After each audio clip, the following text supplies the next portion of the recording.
변호사님, 빨간 줄이 그어진다는 유래가 왜 나온 거예요? 그게 잘 모르겠어요. 변호사님, 지금도 그런 말이 있는지 모르겠는데요. 저희 어릴 때 그런 말이 있었어요. 너 전과가 생기면 이름에 빨간 줄이 그어진다는 말이 있었거든요. 그게 진짜 빨간 줄이 그어지나요, 이름에? 아니요, 빨간 줄이 그어지는 건 아니고요. 네. 네, 이제 우리가 흔히 말하는 전과인데 그 형의 실효에 관한 법률이라는 것이 있고 거기에 뭐 수형의 명부, 수형의 명표, 그리고 범죄 경력 이런 게 있습니다. 그 중에 사실 실생활에 이제 연결이 되는 것은 범죄 경력이라는 범죄 경력 조회를 했을 때 나오는 것인데요. 이게 뭐냐면 뭐 우리가 경찰서에 조사받으러 가거나 아니면은 외국에 뭐 이렇게 나가거나 이랬을 때 떼서 이렇게 내야 되는 경우가 있고, 외국에 나갔을 때는 거기에 보면은 과거에 받은 처벌에 대해서 기록이 남는 거죠. 범죄 전과로 올라가는 기준이 따로 있나요, 변호사님? 범죄 전과로 이제 올라가는 건 이제 벌금형 이상으로 이렇게 생각하면 됩니다. 벌금형을 포함해서 우리가 이제 사형, 무기징역, 유기징역, 뭐 자격 상실, 자격 정지, 벌금 요 정도 이렇게 올라간다고 생각하면 됩니다. 벌금도 전과가 되는 거예요? 그럼요. 네, 벌금도 전과가 됩니다. 범죄를 저질렀을 때 징역 몇 년 이하 또는 벌금 얼마 이하에 처한다 이런 말이 있는데 네네네. 왜 또는이라는 말이 있는 거예요?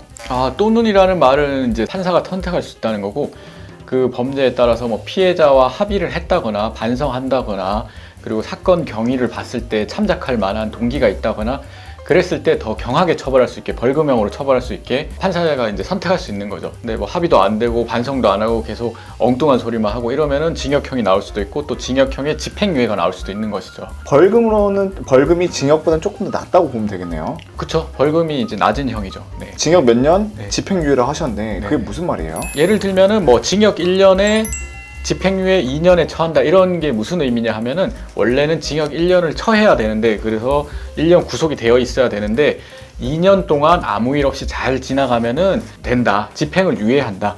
그렇지만 만약에 예를 들어서 2년 안에 무슨 일이 생긴다. 내가 또 무슨 잘못하는 일이 생긴다. 그래서 그 범죄로 징역 1년을 받는다. 그럼 기존의 징역 1년의 집행유예에서 징역 1년을 더해서 징역 2년을 살아야 되는 그런 효과가 있는 거죠. 그 기간만 잘 지나가면 아무 문제가 없는데. 그러면 징역 1년에 집행유예 2년을 준한다 하면 네. 그냥 집행유예 2년으로 끝나는 건가요? 2년 지나면 아예 사라지는 거예요? 그렇죠. 네. 그렇지만 전과에는 남아 있습니다. 어쩔 땐 보면 징역만 다 처하는 사람도 있는 것 같던데 집행유예 없이 그건 또 어떤 경우인 거예요? 징역형을 처하는 사람과 징역형의 집행유예 처하는 사람도 마찬가지로 사건의 이제 경위나 뭐 반성을 하는지, 뭐 전과가 있는지, 그리고 피해자 합의가 되었는지 이런 거를 따라서 합의도 안 되고 그랬을 경우에는 징역형의 실형, 구속, 법정 구속 이렇게 되고, 합의가 잘 되고 이렇게 반성하고 이러면 집행유예 나올 수 있고. 사실 그래서 뭐 어차피 잘못한 거는 인정하는데 가족도 있고 하기 때문에 집행유예를 원하기 때문에 저를 찾아오시는 분들도 많이 있습니다. 그러면 이 집행유예가 아예 없는 징역형만 있는 벌들이 있나요? 죄들이? 집행유예가 되기 위해서는 법정 3년 이하의 형을 선고를 받아야 됩니다. 예를 들어서 법정형 자체가, 법에 정해져 있는 형 자체가 10년이다. 예를 들면은 그러면은 좀 감경을 장량 감경이라고 하는데 여러 가지 사정을 반영해서 반으로 이렇게 깎아주기도 하거든요. 그래도 5년이기 때문에 이럴 경우에는 집행유예 자체가 원초적으로 불가능한 거죠. 네. 그 3년 이내짜리만 가능하다는 거네요. 네, 그래서 예전에 뭐 이렇게 재벌들 뭐 이런 데 보면은 징역 3년에 집행유예 5년 공식처럼 그렇게 되는 경우들이 많았죠. 그래서 최대한 징역 3년짜리 맞춰주고 집행유예 5년으로 돌린다는 거잖아요. 네. 그 대신 5년 동안 너 제발 좀 사고치지 말고 있어, 이거겠네요. 네, 맞습니다. 집행유예 최대가 몇 년이에요? 징역 3년에 집행유예 5년, 이게 최대치라고 생각하시면 됩니다. 이게 사형을 하면은 통상 뭐 몇 년 정도 된다. 뭐 이런 어떤 가이드라인이 있는지. 사형? 뭐 예를 들어 사형이면 뭐 3년, 뭐 아니면 뭐 감금은 2년 이런 식으로 좀 가이드라인이 있는지. 살인을 하면은 몇 년? 네네. 살인을 했을 경우에 보통은 이제 2자릿수 이상을 생각합니다. 최소. 그러니까 15년 이상 보통은 살인이라면은. 그러니까 이건 정말 어떻게 보면 변호사는 랩피셜인데, 재산범죄 같은 경우에는 1,000만 원당 한 달? 요 정도 생각합니다. 예를 들면은 뭐 2억이다. 그러면 한 2년에서 1년 6개월 정도 사기의 피해 금액이. 그런데 2억인데 1억 정도가 반환이 되어서 피해 변제가 되었다. 그럼 한 반 정도를 이렇게 깎아주기도 하고. 깎아준다 했잖아요. 네네네. 제가 2억을 사기를 쳐서 네네. 2년을 받았습니다. 네네. 근데 저희 부모님이 저를 위해서 1억을 마련해 줬어요. 네네. 제가 교도소에 있는 동안. 그러면 감량도 되는 겁니까? 교도소에 있는 동안이라는 거는 일단은 예를 들면은 1심에서 법정 구속이 됐어요. 합의가 전혀 안 돼서, 피해 변제가 안 돼서. 근데 항소를 했죠. 항소를 했는데 피해액이 변제가 되었다. 그러면은 당연히 감경될 수 있습니다. 예. 근데 그게 없이 이미 교도소에서 2년 살고 있는데 네. 갑자기 그 중간에 부모님께서 돈을 마련해 주시면 어떻게 되나요? 아, 형이 다 확정이 되었는데 네.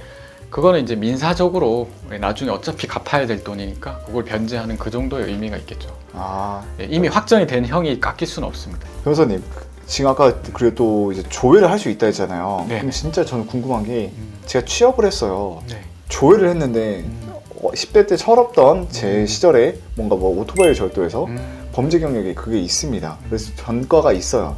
그럼 그게 영향을 미치나요? 일단은 그 회사 취업 관련해서는 이 형의 실효에 관한 법률에 보면은 범죄 경력 조회를 할 수 있는 사유가 열거돼요. 제한적으로 열거되어 있다 하거든요. 그러니까 딱 그 사유에 해당할 때만 그거를 떼볼 수 있는 거예요. 범죄 경력 조회를. 근데 회사 취업용으로 떼는 것은 원칙적으로 안 됩니다. 그렇게 하면 안 돼요. 본인 확인이나 뭐 외국에 나가거나 이랬을 경우에 이제 문제가 될 수 있는데 어떤 경우에 이제 뭐 공무원 채용과 관련해서 예를 들자면은 법에 정해져 있는 결격 사유가 있을 수 있죠. 성범죄 같은 경우에 특히 범죄를 벌금 100만 원 이상만 되어도 그게 결격 사유가 될 수 있어요. 그런 경우에는 이제 공무원 해당 기관에서 이제 조회를 할 수 있는 것이죠. 그런 게 원칙적인데 뭐 예를 들어서 회사 쪽에서 이제 좀 저도 이제 예전에 상담할 때 그런 일이 있었는데 회사 쪽에서 이걸 떼와야 된다고 한다. 원칙적으로는 안 되지만 이제 약간 이제 나는 이제 취업을 하고 싶고 그런 변이 있기 때문에 어쩔 수 없이 이제 떼가야 되는 그런 상황이 있으신 분도 있을 수 있을 거예요. 근데 제 생각에는 뭐 그렇다 하더라도 뭐 폭행이나 뭐 이런 간단한 뭐 벌금 이 정도 나온 거 때문에 취업에 영향이 있거나 그렇지는 않을 걸로 생각해요. 왜냐하면은 이제 최근에 이제 예전에 이제 경찰 공무원들도 채용할 때 보면은 아주 예전에는 막 이렇게 조회를 해가지고 음주운전 벌금 받은 것들도 조회를 하고 막 그랬던 것으로 알고 있는데 최근에는 이제 딱 형의 실효에 관한 법률에 있는 그 해당 범죄에 해당할 때만 이렇게 할 수 있는 걸로 알고 있기 때문에 그런 것이 이제 영향이 점점 줄어들고 있지 않을까 그렇게 생각합니다. 아, 그러니까 그게 꼭 있다고 해서 네. 이제 불이익을 받거나 그런 거는 없다 이거네요.